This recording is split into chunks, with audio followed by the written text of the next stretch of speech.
好，同志们，我们都在黄光烈烈的站起来，叫起来。Welcome to the 295th edition of China Now with your gang of two. Nan Su, who is the senior investigative reporter for Epoch Times, and Michael Olson, who long ago was dissuaded from becoming a China hand by the great helmsman himself, Mao Zedong. Each week, Nansu and I look out across the broad expanse of the Pacific Ocean from our home port here at SantaCruzVoice.com, and we ask China now, friend or foe, war or peace. Ni hao, Nansu. Hey, good morning, good evening, good afternoon, depending where you are. We are everywhere, Nansu. Well, this just off the press. According to the Pew Research Center, a remarkable shift has taken place in how the world sees China and the US. For the first time, more people see China favorably than they do the United States.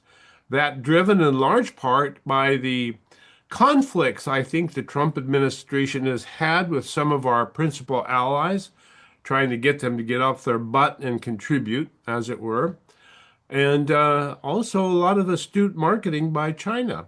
So there's been a significant shift. What do you think about that shift and how the world sees China and the United States? Hey, let those people who in favor China move to China.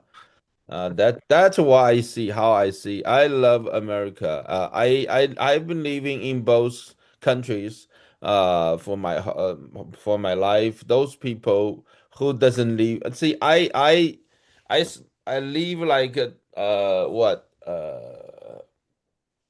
about 26 years in China, 30 years, about 30 years in the United States, pretty much like a half and half. So You've had your taste of both, and you know both, don't yeah, I you? know both. Yeah, I am not going to go back to China. I choose to be American, and I'm proud of being American. That's it. I always told my two daughters we are Chinese Americans, and Chinese Americans are Americans, not Chinese. Just keep in mind, never forget that. So because I talked, especially during their college years, and I often find them they coming back with some sort of With ideas, right? so the ideas and then complain about U.S. government, doing things against the Chinese. I say that's against the Chinese, not against you. You are Chinese Americans. You are Americans. Keep that in mind. So, so there's a lot of people have a lot of wishful thinking, Sure. even including a lot of people in media. They think they know what it is, but they actually do not know. Well, And doesn't it take a lot of wishful thinking to think favorably of socialism? You have to have a real favorable view of what socialism could be instead of what it is. well, no, hold on. This is two different things. Yes, it Okay. is. Socialism, because we have a democracy, right? If there are certain region, like a certain state or certain city, they want Canada to or they want to someplace. try socialism, some let them try it. They're going to become a bad example, Mhm. right? So eventually we have the constitution, so it's a republic. And So as basically, long as they're we going have the Constitution, right? Eventually they're gonna come back. People know they are making the wrong choice, then they're yeah. going to come back. Now, China is totally different thing. China, it's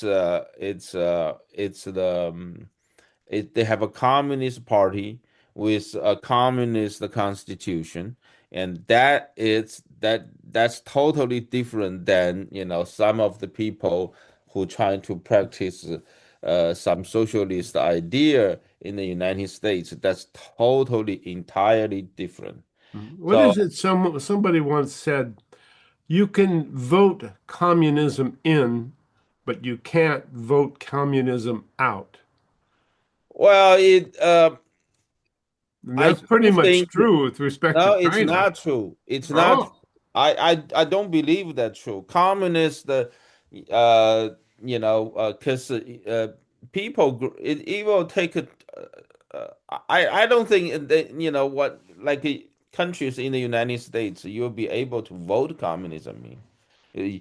You can vote a certain part of it, but mhm. not the entire country into communism. That's just impossible. Now, communism, like, China did it.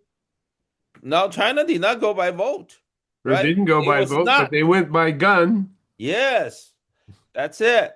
So by voting, especially some of the, like, maybe, some of the African countries, and they are heavily infiltrated and influenced by communist China, because they gave them a lot of money, and they really manipulate what the politics in those countries. That may be a possible.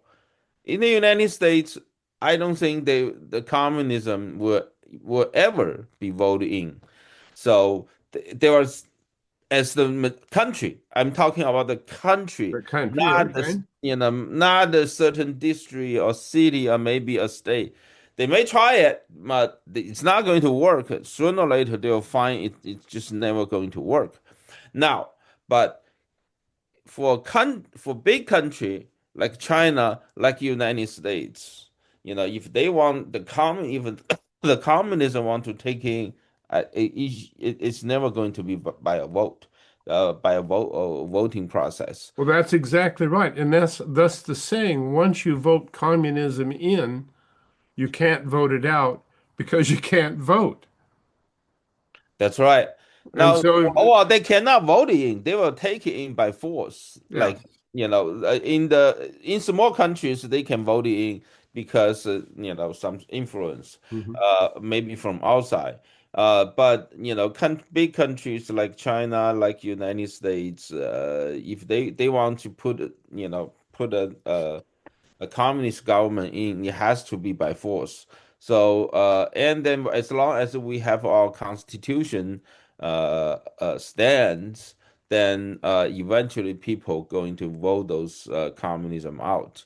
Yeah. Um, Well, let's look at this change in how the world perceives the United States and how it perceives China.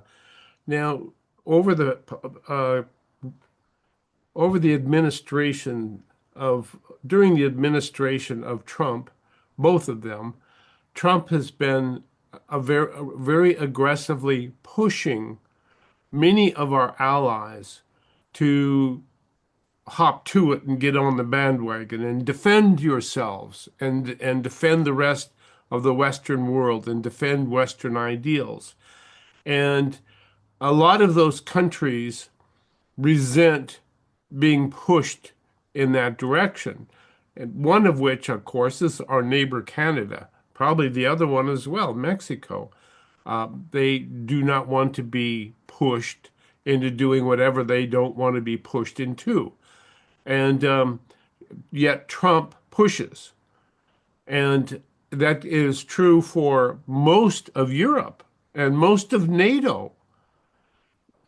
And he has been pushing them to play ball. Stand up at the plate and swing the bat and hit the ball and score runs. And a lot of them have been cruising along, living on America, and they don't want to change. And I think Trump's pushing has had a negative impact on the number of people who see us favorably.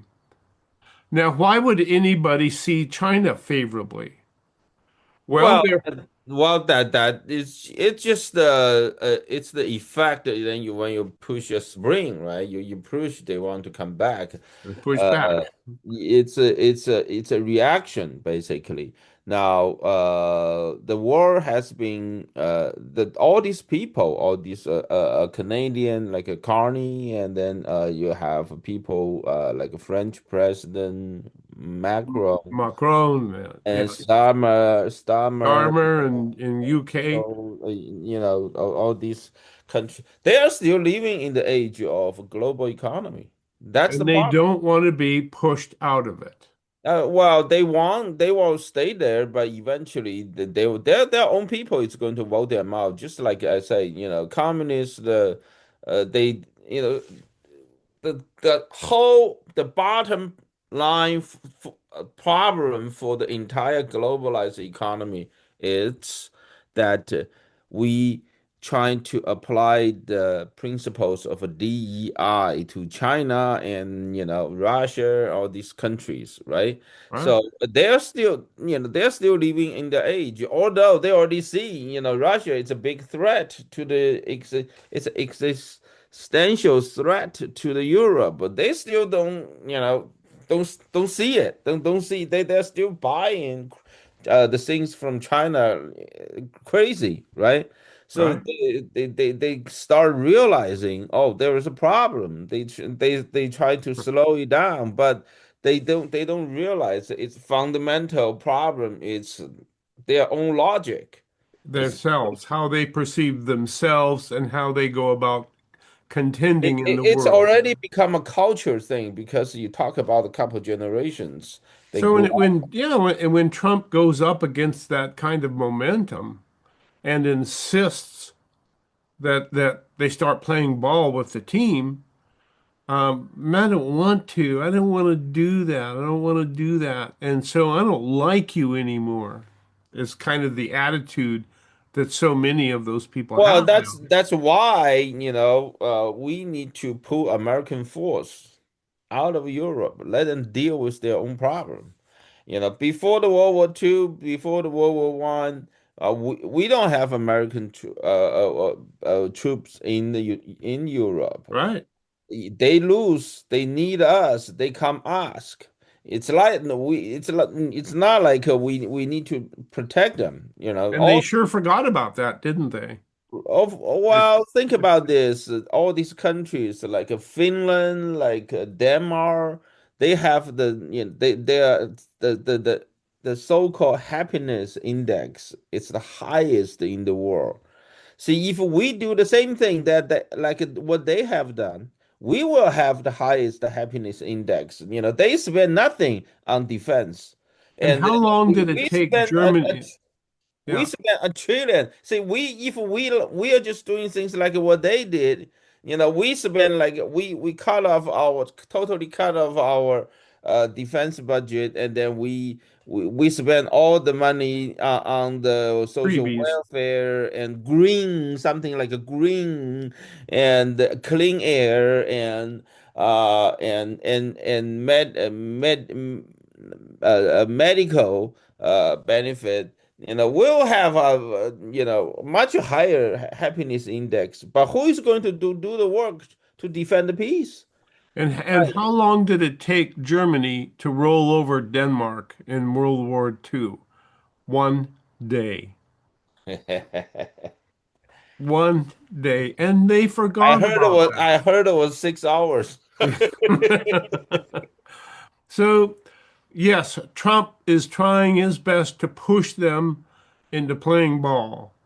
They And don't like it. That's it. What let it they'd be. rather sit in the dugout Well, and play see, ball. I think that's, they don't like United States if they favor China. That's a perfect excuse for us to withdraw our troops back to the United States, save our taxpayers some money. They don't need us. Why we should stay there?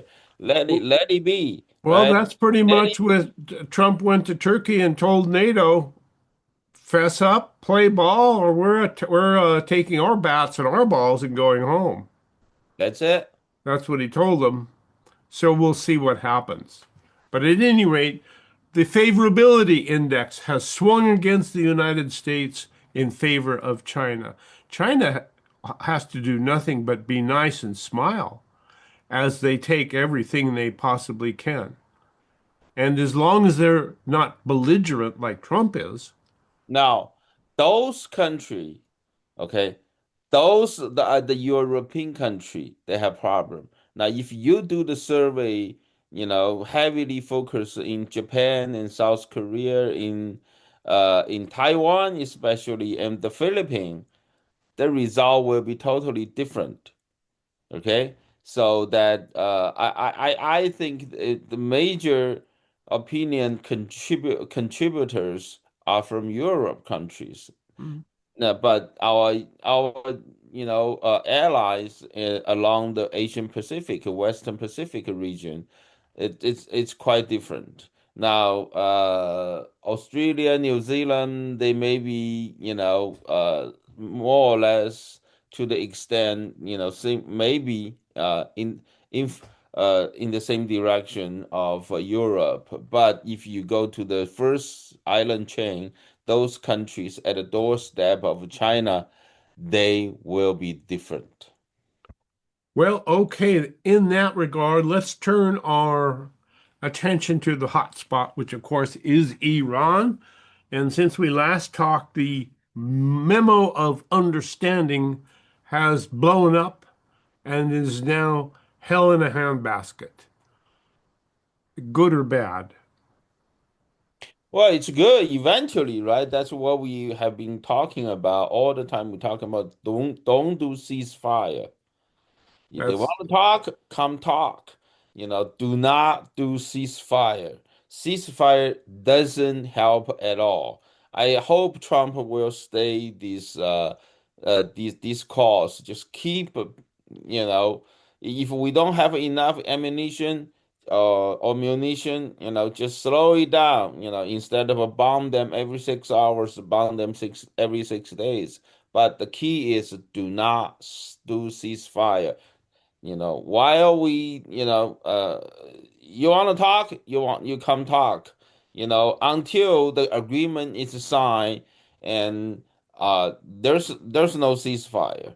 Once the agreement is signed, and then we immediately go into the execution. If they try to block us from execute what was signed, start again, and then do not give them any leverage, like yeah.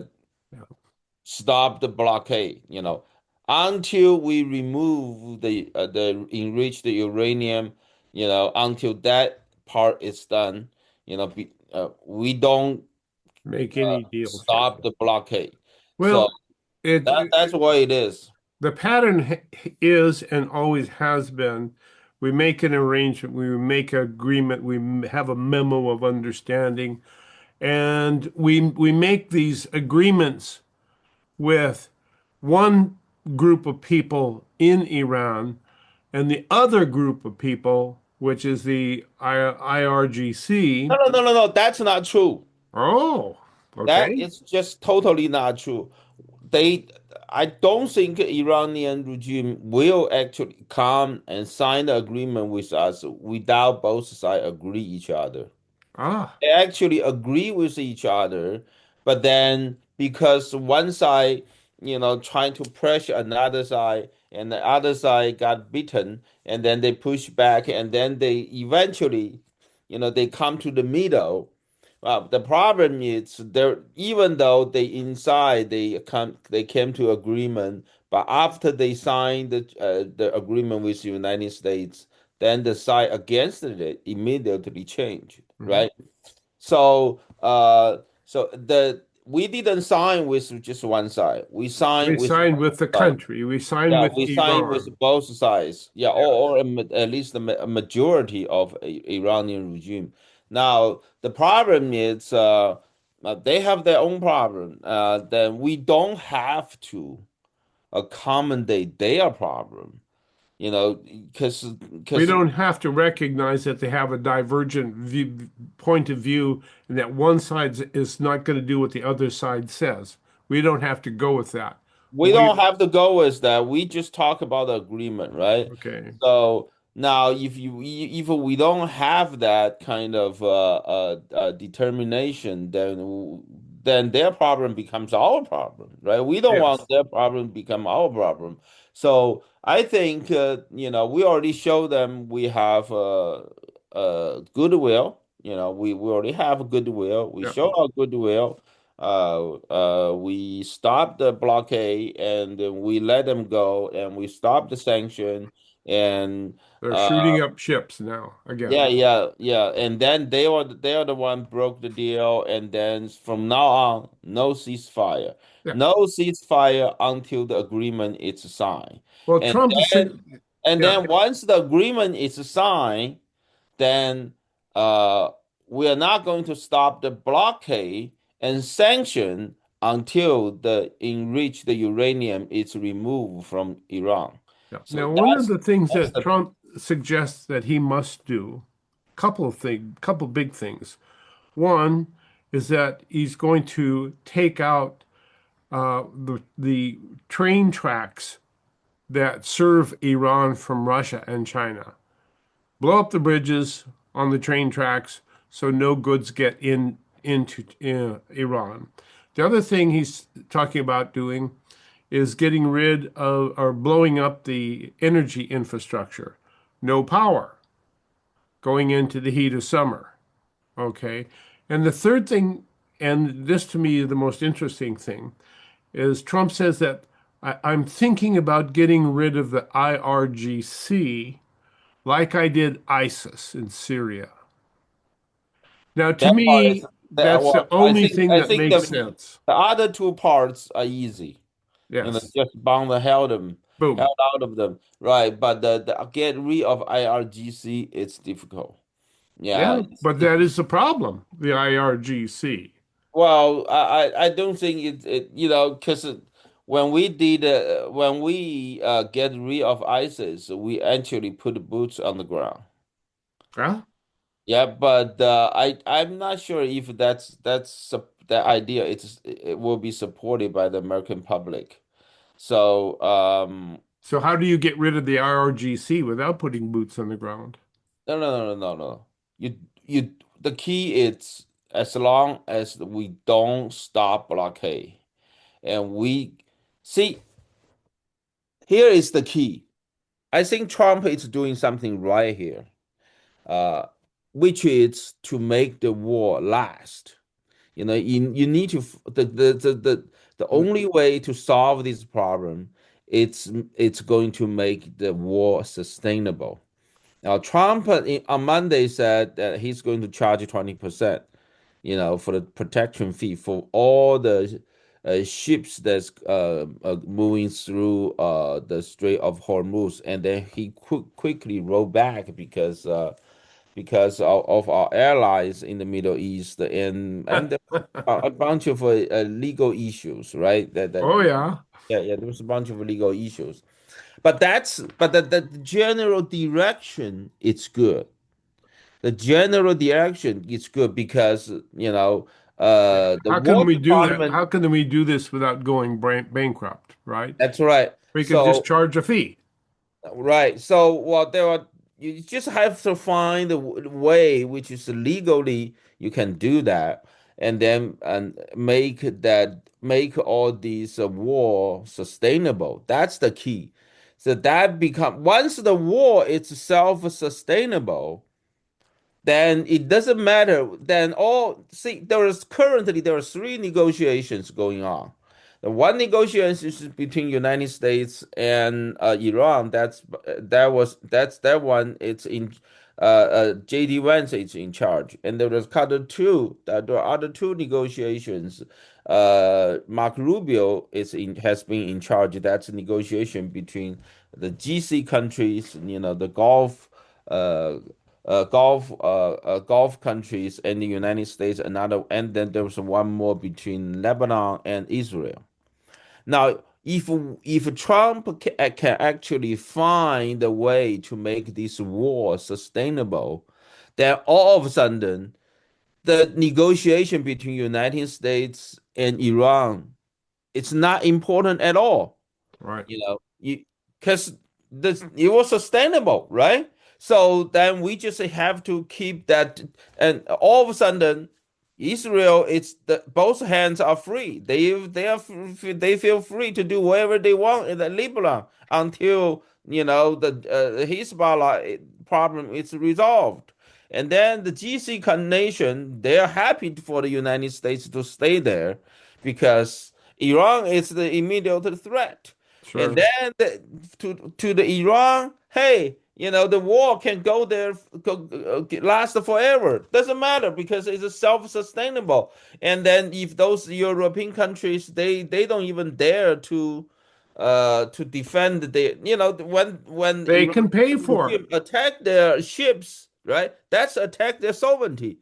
They Yeah. don't even dare to protect their own sovereignty, and then of course you want the United States to protect you, you need to pay, right? Or the another choice to come to United States buy the U.S. oil, right? So I think that as long as once this war can be made sustainable, that will Sustainable. solve all the problem. That will solve all the problem. Now think about it, 20% is a good number. Why? Because every year you have somewhere around 700 billion dollars of $700 billion of goods and oil that coming out from the Gulf of Persian Gulf, right? Yeah. Going through the whole Strait of Hormuz.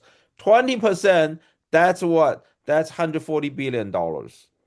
So I think $140 billion a year, that's pretty much, you That can would keep probably, charging. You don't have to stop, right? You can charging until every penny we spend over there, it's reimbursed. and that So would be enough money to force the IRGC to live in their caves and never come out.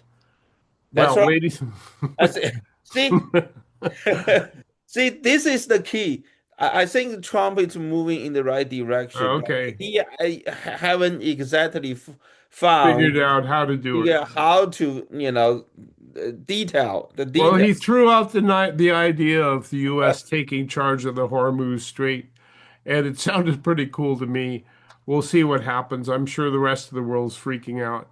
But that lead takes us up to the break, so we're going to take a quick break, ladies and gentlemen. This is China Now with your gang of two, Nansu, Michael Olson.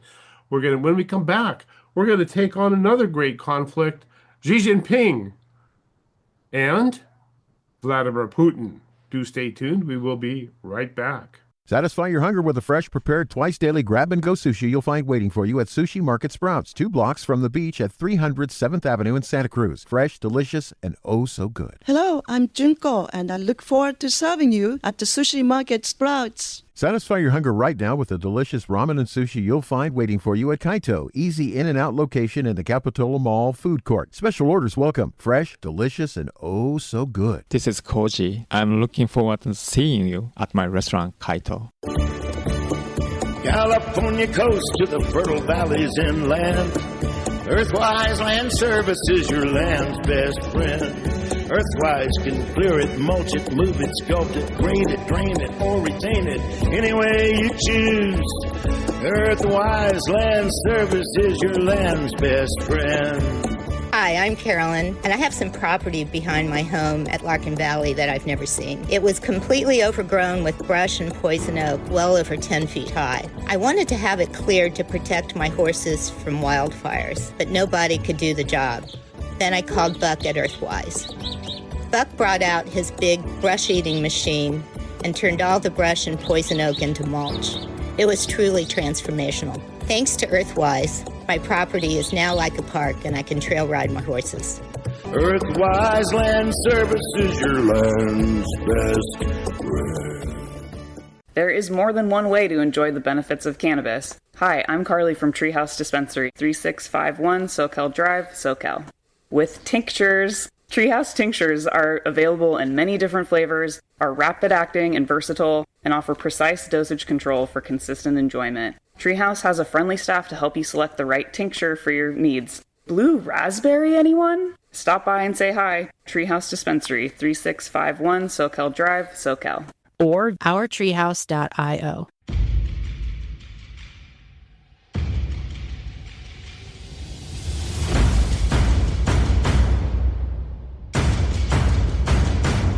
Welcome back. This is China Now, 中国现在, with your gang of two, Nansu and Michael Olson. the first part of the show, we were talking about a change in perception, how the world has a much better or has a better perception of China than it does the United States. A significant change, probably one of the first to happen in that direction. Why is that? Well, the United States has been particularly aggressive about pushing our allies into getting into the fight with us over China. Uh, Trump has been saying you must increase your participation from nothing to 5%. You have to pitch No, in. no, it's not just the problem of Trump, you know. Actually, President Biden has the same idea, you know, but he was just not able to push it through. That, you know. He See, remember didn't. He, 2024, 2024, the 75th NATO summit, it did not, the 75th NATO summit did not take place in Europe, but it took place in the United States in Washington, D.C. And also President Biden invited all of our allies in the Pacific, like Australia, New Zealand, Japan, South Korea, and India.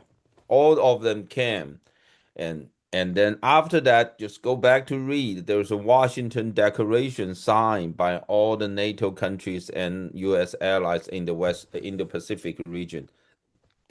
The idea was really clear. You know, we need help. We, United States, need help in the Western Front. And the Europe need to help us because we are facing China, which is 9 times the economic power of Russia, while NATO, our NATO allied countries, they're about the same population size of United States. They plus uh, uh, plus Ukraine, altogether they have 31 countries. They cannot even deal with Russia, which is, not one ninth, close to 1/10 of China. That's just that's just ridiculous, right?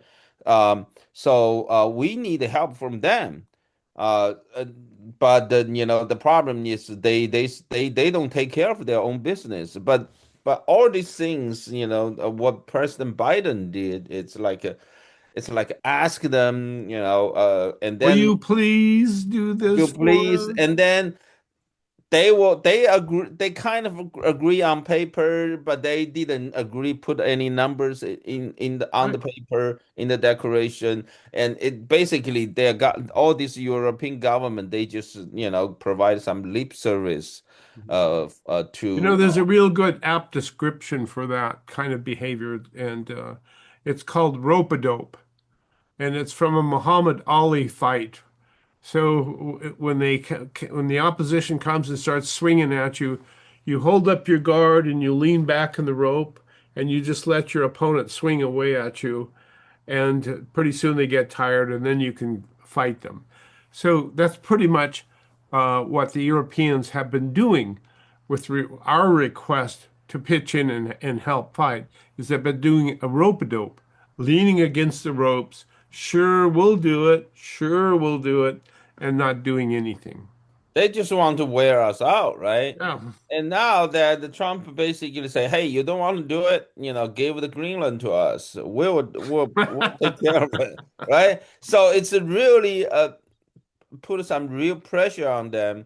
And see, all these countries, they're chicken, right? They actually Germany, France, I believe Italy and UK, and those um, maybe Denmark. I'm not sure if Denmark or Holland. They have like 5 countries. They actually send their troops to Greenland, right? Yes. They stayed there for less than 3 days and they just went home, right? See, Trump said, "Okay, you can send your troops to Greenland. And now we're going to increase the tariffs," right? So they just turn around and went back. So they don't like it. But the problem is the key here is this thing cannot be done by nicely ask. You by nicely asking them, they'll never get it done. So right? and then we are in deep trouble in the Western Pacific. So and then so you look at these European countries, they don't even want to take care of their own ships. They can't even deal with their own ships that are bringing their own oil back to fuel their own economy. They don't want to do anything that will upset the social DEI apple cart, I guess it were. Wherever, it doesn't matter, right? And they're still thinking doing business with China. They're still thinking China is their competitor, not their enemy. I mean, these people, it's hard. It's hard, they're not responsible. That's the problem. They're Well, we not have some stories responsible. today down the line that would indicate that they're starting to wake up to that fact that China is more than a competitor, and that they are winning that competition through mercantilism without even having to fire a shot in many respects. So that is uh, that's the theme. At any rate, we wanted to pick up what to me is the really big story today, and as hosted by Wall Street Journal. And it's a story of how at one time Putin was Xi's role model back in 2013. Xi Jinping went to Moscow and said that Vladimir Putin is my role model. He's the person I look up to. But now the roles have been reversed, and Xi Jinping is the big guy, and Vladimir Putin is the little guy. And this relationship between China and Russia, uh, this flip flop, is not something new. It's been going on for pretty much ever, has it not? One gets strong, the other gets weak. The other, and it flip flops back and forth. But at any rate, in his 14th trip to Beijing, Vladimir Putin went there to get a new agreement for the second big petroleum pipeline from Russia to China. And China said, no, no deal until you agree to our terms. And our terms is that you have to sell the petroleum product for the same discounted price you sell your own country. You sell it to your own country. And so Putin had to go home without that agreement. And that really indicates how desperate Russia is for China's support in its war against the Ukraine. And this takes us back, or it takes me back at least, to the initial stages of the Russia-Ukraine war. And preceding that attack, that invasion, Xi Jinping went to Russia and made an agreement with Vladimir Putin that China would support him in some way or another. And now Putin has become desperately in need of that support from China. And in his desperation, has become second fiddle to Xi Jinping in China. Your thoughts? Yeah, I don't think the writer knows what he's talking about. Yeah, he's totally uh, nonsense. That's totally nonsense. That article was written by whoever was totally nonsense. Oh, good. He doesn't know China at all, and he doesn't know Russia at all, and he doesn't even know the United States government. And that's the problem. He's just, sitting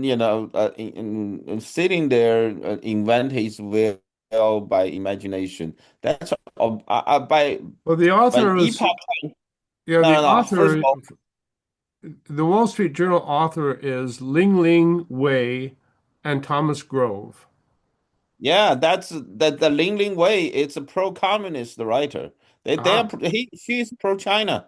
I mean, she's like that. I Yeah. don't know. I don't If know. that article is a part, it's sent to the editorial department of Epoch Times. That's considered an opinion. That's not even a story. Yeah, Ah, that's just opinion. She doesn't okay. know anything. Okay, she's trying to. It's the same direction of last year. There were a bunch of articles published by New York Times, uh, that saying that Russia and China don't get along. China is going to planning to invade Russia, so on and so forth. It's in the general direction of helping the Chinese Communist regime and telling Americans that China is not a threat.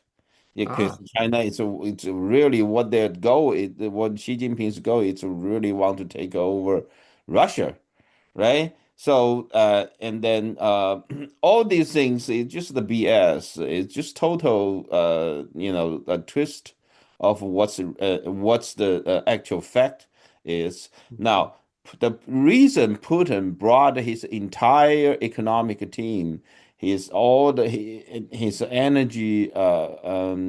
minister, and then his premier that's in charge of economy to China, and trying to sell China's oil. It's because that back in May, back in May, China was buying U.S. oil because the war in the Middle East, the military operation in Iran. China cannot get oil from Iran. So, when Putin went to Beijing, it was a scheduled visit.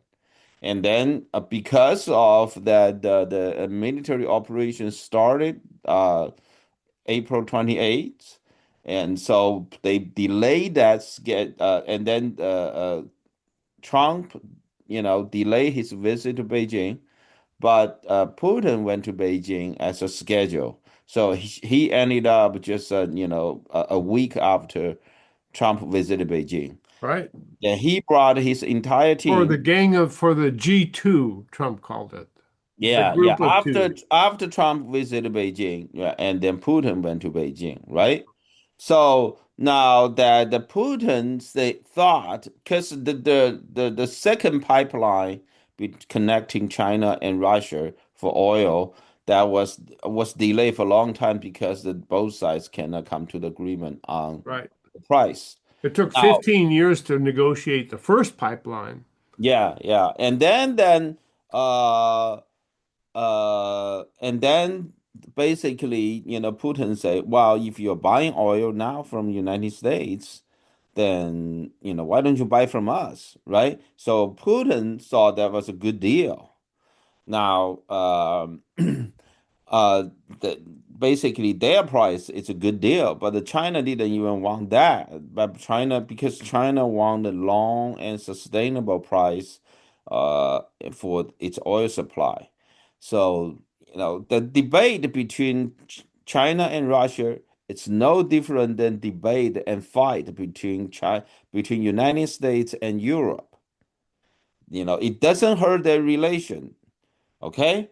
Now that's the key. Do you think the fight between US and the UK and US and Germany or US and France, you think those fight on tariffs, on the economic, and on the US government's big push for the Europe to increase their defense spending, it will eventually make the alliance dead? I don't think so, You right? hope not, right? You hope Well, they it's don't get not those. going to get we can, it's just this is how the general direction is. The general direction is the world become polarized. I start saying that, 5 years ago. When I make presentation to certain group, many of them just ask when I say, "Hey, the global economy, it's over. It's a history. The war it's going to go polarized again." 1/3 of people literally just stood up and walk away from my presentation. That was 5 years ago. So, well, now they see it. See, the issue is, you can apply the DEI to China. See, Now, that's why is that? because they treat us as enemy. Ever since the mid-90s, they started unrestricted warfare against us. Ever since the mid-90s, they have been But in we war were with friends us. back then. My goodness. We were in Panda Love. Right, right. How we were going to And then raise China up. our European friends still don't realize that, right? But they gradually start realizing that. And this kind of article, Wei Ling Ling, the pro China lady writing the kind of article, generally, and a bunch of articles last year published by New York Times, they talk about China has a secret plan to invade. We talk about that, right? What was the name of the port city in the Pacific Ocean of Russia, on the Russia, the China can take over, take it back, because he used to belong a part of China's territory. This is the general direction, this kind of article. The reason they're writing back in their mind, the fundamental reason for these people writing this article, it's to basically trying to put a picture out there saying Russia and China, they're against each other, Mhm. right? Okay. They're trying So to drive a wedge between the two. Is that what you're saying? no, no, Or maybe trying there's a to. well, even try to driving the wedge into between China and Russia. I say it's also wishful thinking. But that wishful thinking is from the different end. They are from MAGA. Okay. Those are the conservative people. They have these also. I still call them wishful thinking. They think they can drive a wedge, so-called reverse the Nixon policy, and they're trying to, instead of drag China away from Soviet Union, now they drag Russia away from China. That's also wishful thinking. I have a lot of people that from conservative side ask me that question. I say, oh, hey, I don't say you should not try it, but I hope you don't spend too much on it. It's just never going to work. Chairman Mao broke away from Soviet Union not because of the conflict of interests. It's a fundamental ideological choice that when Khrushchev, after he start, after Stalin, Joseph Stalin died, Khrushchev, start doing the economic reform in Soviet Union, and Chairman Mao saw that as the Weakness. not as a weakness, but as an ideological mistake. It changed. It's not communism anymore. He wanted pure communism, and he saw that as not pure communism. So that's why they China, Soviet Union, they totally broke up in the early 60s, the 61 and 62. And when Kissinger and Nixon went to China, it was in 71 and 70. That's all like almost 10 years after China, Soviet Union broke up. And see, even that article you just talked about basically is to tell me that even by today they still don't realize it was a total mistake for the United States trying to get along with China in the 70s. That was a total mistake by Nixon and Kissinger. It see, I grew up in China. They always when I grew up, when I grew up before the end of an cultural revolution, before 1976, Yeah. that China always look at Soviet Union and as an enemy as much as United States. So United States and Soviet Union, that's the two major enemy to China. Now, even we don't, make a good friend out of China, um, that they're still not going to go get along with Soviet Union, Well, let me throw. and now and when think about this, when China and Russia start getting coming back together, 1992, right after the fall of Berlin Wall, right after the collapse of former Soviet Union, they start getting back. See, they're going to get back together anyway. It doesn't matter if we are going to give them money or not, or if we are going to, build a good relation with them or not. See, they are going to come together. So 1992, they start getting together. They spend about 10 years until 2003. They basically solve all the problems, the border issues. They settle the border, the dispute, and then they start rebuilding this relation. That was during Jiang Zemin's time.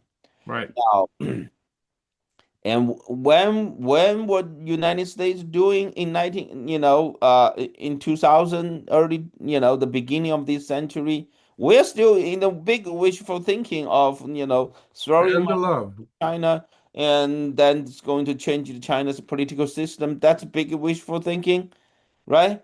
So that's entire wishful thinking from Henry Kissinger to until Trump first term. If Trump in his first term, that's the starting point of U.S. government changing our China policy. Mhm. All these presidents, Nixon made a mistake, Carter making more mistake by abandon our airline of Taiwan, and then well, George H.W. Bush didn't even, just basically provide some lip service when Tiananmen Square massacre happened, took place, and he didn't even impose a sanction against the Chinese Communist regime. The entire world saw the Tiananmen Square massacre. The Communist military sent tanks to the square and crashed the entire student pro-democracy movement. He didn't do anything. And then you have Bill Clinton come in, gave China PNTR, and George W. Bush come in. He's more ridiculous. He gave China after allow China joining WTO, and he even invite China to come in as a U.S. airline to do the so-called anti-terrorist war. And you know what China did? Oh, they turned around. They went back. They killed Uyghurs because they said, "Oh, that's those Chinese Muslim group. They are But killing they gave us a people like final solution. Let's do it. Yeah. yeah, see, Mhm. this is all mistake. And now then the Wall Street Journal is publishing the article, basically telling it's going back to the same logic to drive a wedge between China and Russia. Good luck. I don't think it's ever going to work. And those are the totally Okay, well, nonsense. with that, we're going to end our hour. But when we come back from the top of the hour, I'd like to throw a little rebuttal in and see if we can't keep this discussion going, because I think this discussion is hugely significant, the axis of evil, as it were, in the Western world. This has been China Now with your gang of two, Nansu and Michael Olson.